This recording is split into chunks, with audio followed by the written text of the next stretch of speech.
Good morning, students. How are you all? I hope all of you are fine and taking good care of yourselves. Students, we generally listen to words from our parents, from our teachers, from our elders, and that two words are work hard. Yes, generally our parents or our teachers say these two words to us. Yes, children? Now, why our teachers, why our parents say these words to us? Because students, when we are young and energetic, at that time we have everything like food and shelter as our parents take our care. Yes? However, this time doesn't remain forever. When we grow up, we have to face the challenges of life which are hard. And if we make best use of our time during the youth, that is when we are young, and if we are making best use of our time, we will never suffer in our old age. However, if we waste our time in enjoying and remaining careless, we will have to suffer throughout the life. Yes, this is what happens in the life. So students, here is the poem The Ant and the Cricket. This poem is a fable written in the form of a poem by Greek writer Aesop. So students, a fable means a short story in which the animals behave like humans and they convey a message to us. Okay, so this is the meaning of a fable.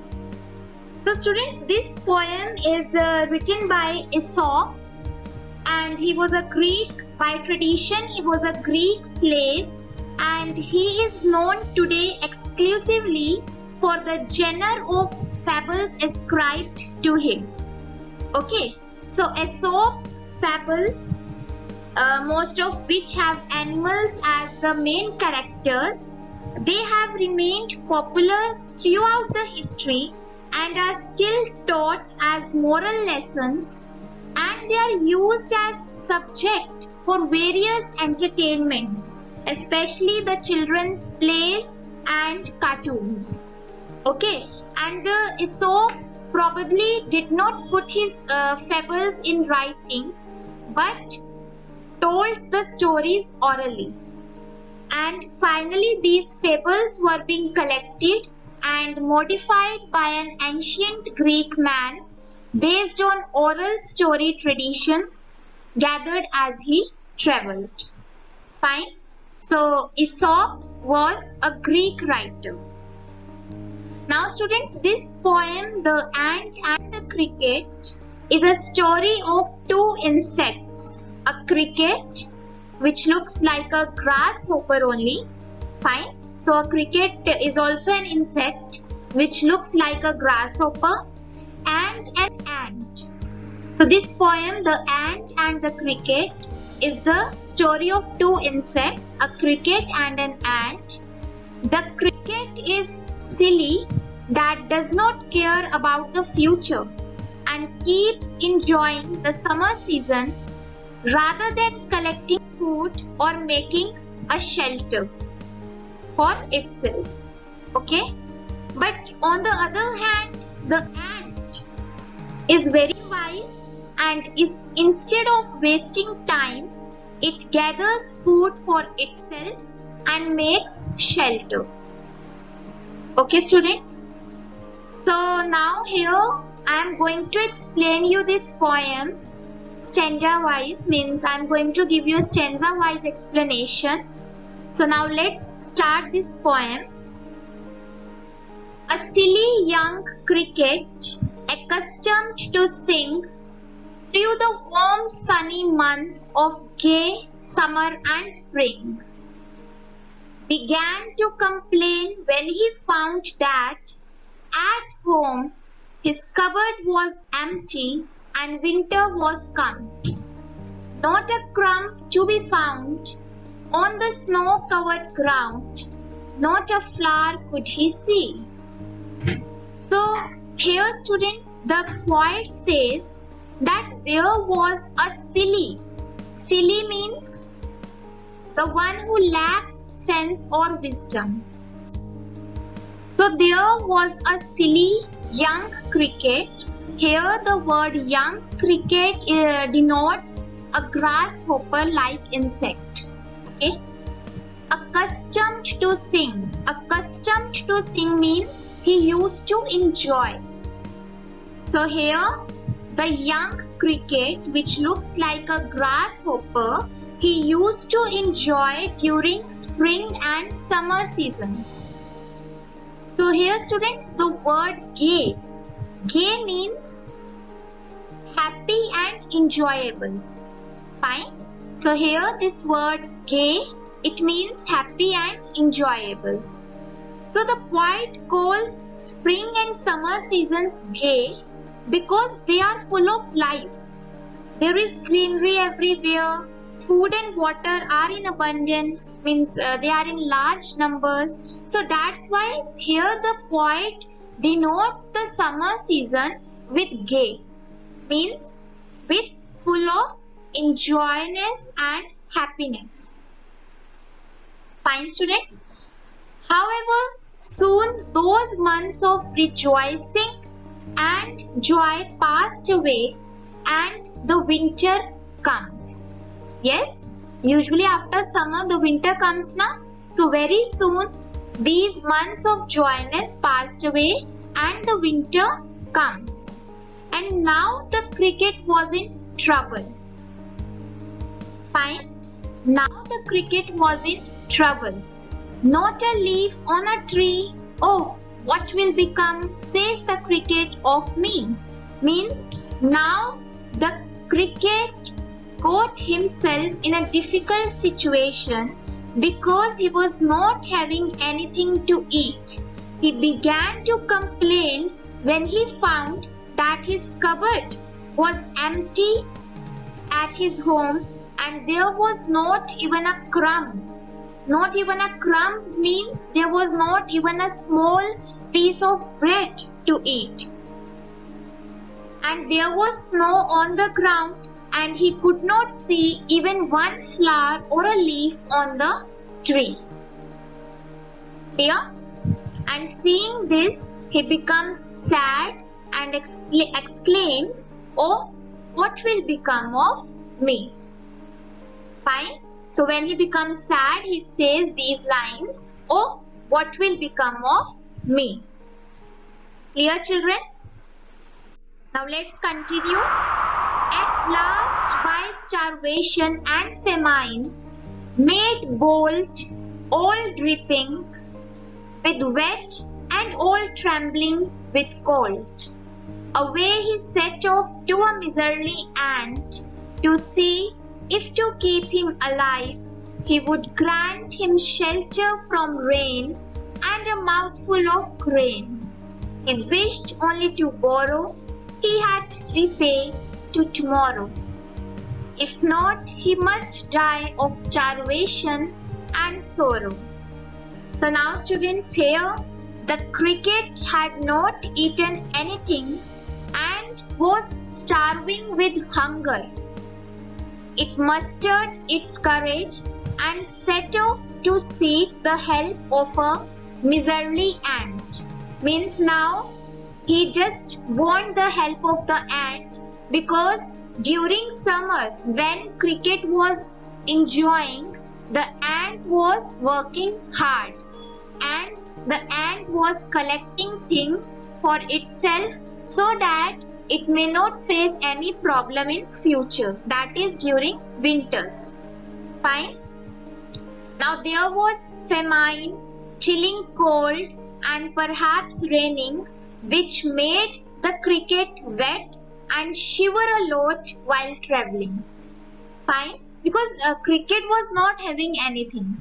So now it was literally shivering and it was not able to find any shelter for itself and it wished means it requested the ant to lend it some food and shelter and promised to repay by the next day, or else it will die because of chilling cold, hunger and sorrow of not doing anything.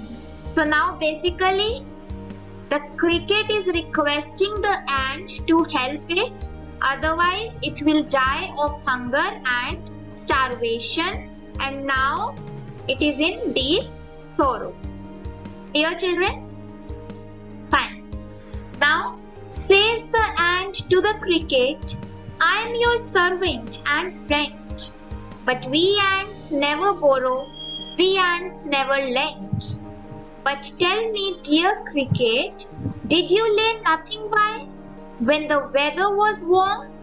Quoth the cricket, not I. My heart was so light that I sang day and night. So now students, hearing to the cricket, the ant answers that it considers itself to be the cricket's servant as well as friend. But the ants never borrow anything from others and nor they lend anything. Clear? So the ant is saying, okay, fine, I agree that I am your servant and I am your friend, but you should also know that we ants never borrow from someone and neither will lend someone. Clear? And saying this, the ant asks the cricket that why did it not gather anything when the weather was warm? Okay, and when during spring and summer season, when the climate was very good, why did the cricket not gather anything for itself? Fine. So hearing to the ant, the cricket replies that its heart was so light. See, here the cricket is saying these lines. Okay, my heart was so light that I sang day and night. For all nature looked gay, you sang, sir, you say? Go then, says the ant, and dance winter away. So students, when hearing to the ant, the cricket replies that its heart was so light, that is, it was quite happy and did not care about the future. The cricket further says that it kept singing day and night, means all the time as all nature looked gay, means as the nature looked so beautiful and so enjoyable, so he used to sing all day. And he never used to work hard. He thought that the beauty of spring and summer as well as abundance of food and shelter will always remain there. And he never cared about the future. Dear students, so now he is replying to the ant that he never cared about the future and he just used to sing all day and night during summer season. But now when the winter came, he is realizing the importance of those days. And finally he didn't have anything to eat now. So the cricket is requesting the ant to help him.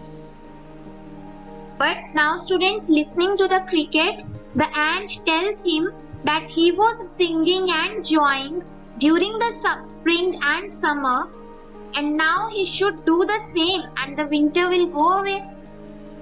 Yes? So the ant is saying that now also you just sing and dance as you used to do earlier, and like this only the winter will go away. So here students, the word dance denotes the carelessness and the irresponsible behavior of the cricket. Yeah? Thus ending, he hastily lifted the wicket and out of the door turned the poor little cricket. Folks call this a fable, I'll warrant it true. Some crickets have 4 legs and some have 2. So students, here the ant hastily lifted the wicket and that is quickly ended the conversation and pushed the poor cricket out of the door. Means the ant doesn't help the cricket. So now students, here in the last 2 lines of the poem, the poet says that the folks, that is the people, call the story of ant and the cricket a fable, means an untrue story.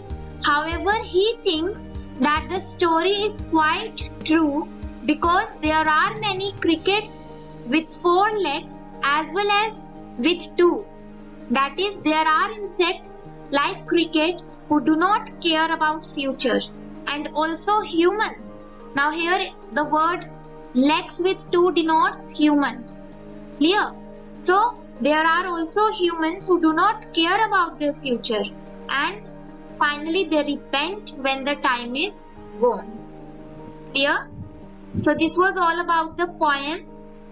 So you should also learn from the poem that we should never waste time and we should work hard when we are young and energetic. So if we will make our present good, our future will automatically becomes good. Clear, children? So this was all about the poem. Thank you very much.